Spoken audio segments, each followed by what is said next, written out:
It looks like it's bedtime. You got your teeth brushed?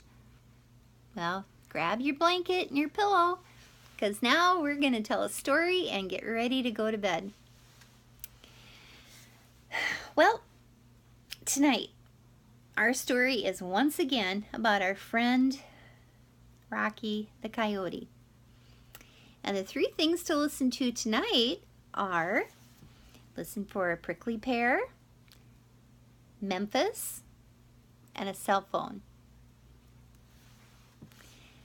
Well, our poor buddy Rocky was always having problems. And on one fine morning, as he was sitting eating his potato chips for breakfast, he was about to have even more problems. He just didn't know it yet. So Rocky was sitting there waiting to gather beetles. He had, his little puddle of water where he was gonna, attract the beetles so he could take the beetles to his friend Dennis the gecko. He was eating his potato chips. And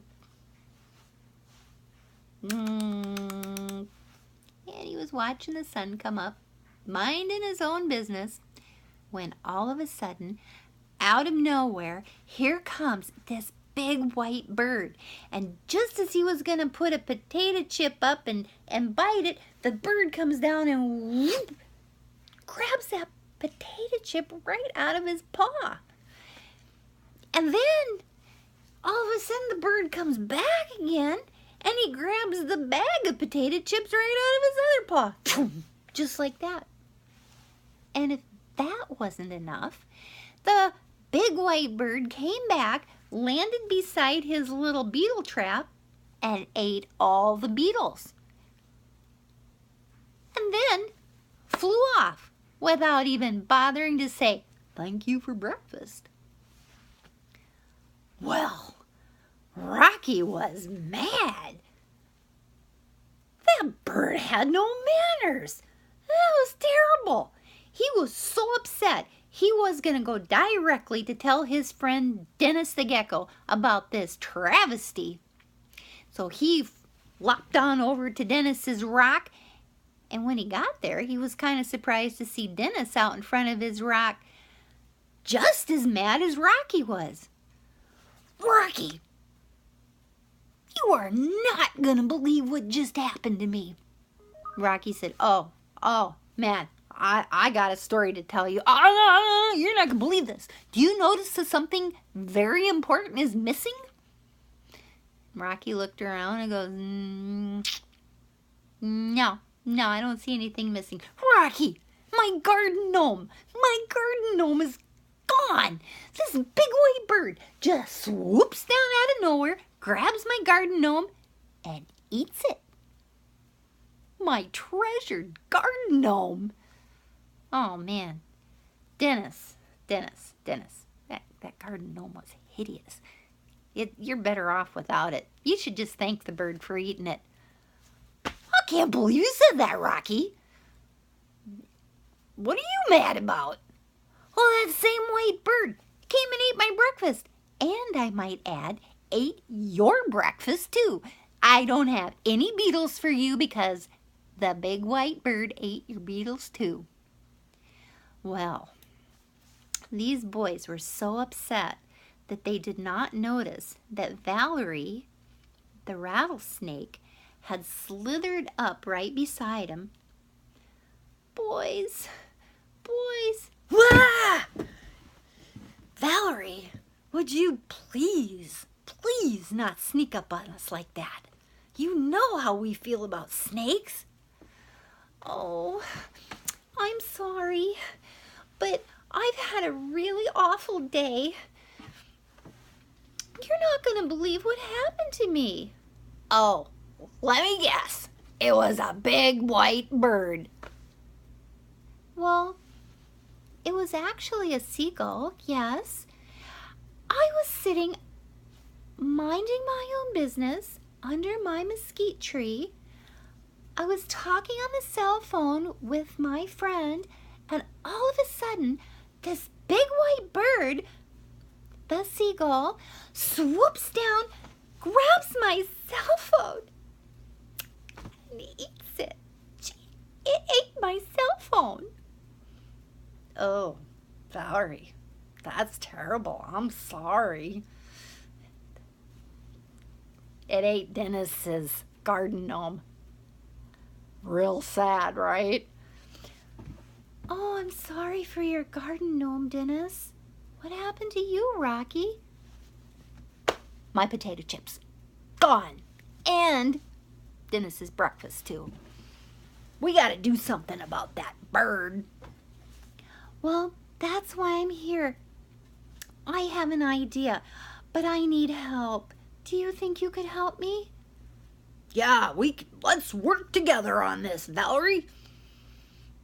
Now, Dennis was a little leery about working with a rattlesnake because rattlesnakes tended to eat Dennis. Like, what? Before we agree to anything, let's hear the plan. Okay, all right. My idea is, I think that the seagull will literally eat anything. I think that if we get some ghost pepper sauce, I'm pretty sure that will scare it away and it will never come back again. The only problem is, I don't know where to find ghost pepper sauce. I mean, who eats that stuff? Oh, I know who eats that, volunteered Rocky.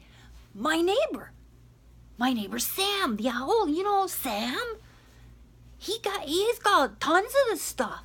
His brother lives in Memphis, sends it to him every year for Christmas. So he's got lots of it. Do you think he would let us use it? Or at least try? Oh, well, actually, I don't know. He and I aren't necessarily on the best of terms, but maybe if you ask him. Okay, let's go. Let's go ask him right now.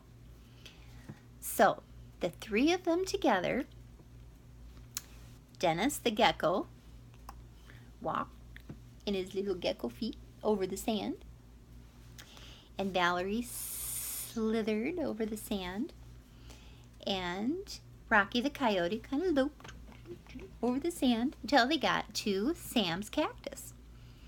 And Rocky said, "Oh, this is where I'm out.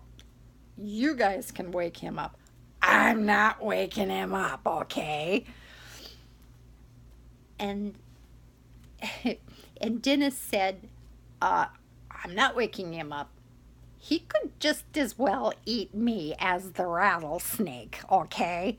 I'm just a little out of my comfort zone here, okay? "Oh, boys, okay, I will do it.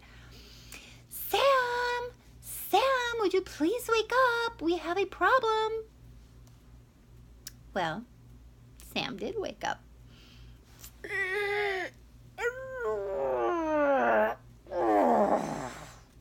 What?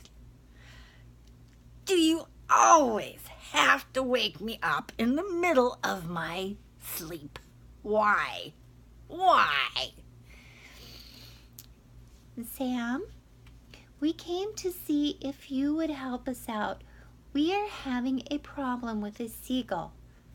That seagull! He's driving me crazy. Last night, I was hunting and I just grabbed this delicious mouse, and all of a sudden, out of nowhere, here comes a seagull and was zoop, grabbed it right out of my beak. Can you believe that? Yes, we can all totally believe that. We have a plan. We think that if he eats some ghost pepper sauce, that he will go away and never come back. Could we please have some ghost pepper sauce? Well, Sam was all too eager to help out. He immediately ruffled through his cupboards and he got his ghost pepper sauce and he threw it out of the cactus. Boom, boom. Of course, he threw it so it would hit Rocky in the head. And yes, that was planned. Ow, ow, ow, ow! Sam, was that necessary? Yep, that was necessary. Yep, that was great. So anyway, what they did was they volunteered Dennis, the gecko, to take his sticky little fingers and move that bottle of ghost pepper sauce and set it right beside the prickly pear cactus. And then all three of them went and they hid behind Sam's cactus. And they waited to see if the seagull would come. And of course the seagull came immediately. And of course the seagull went, zoom, zoom, grabbed that bottle of ghost pepper sauce, swallowed it whole, and flew off. And you are not going to believe what happened. No sooner than that seagull flew up in the air, it completely, boom, it exploded. That ghost pepper sauce was so hot and so spicy that that seagull literally exploded. Feathers everywhere. And that was the end of the seagull. So, that's our story for tonight.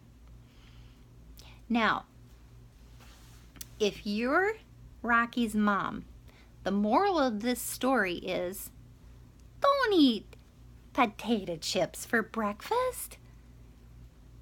But we know that the moral of this story is actually, when friends work together, you can solve any problem. All right, you guys get snuggled in and have sweet dreams. We'll see you in the morning. Night, night.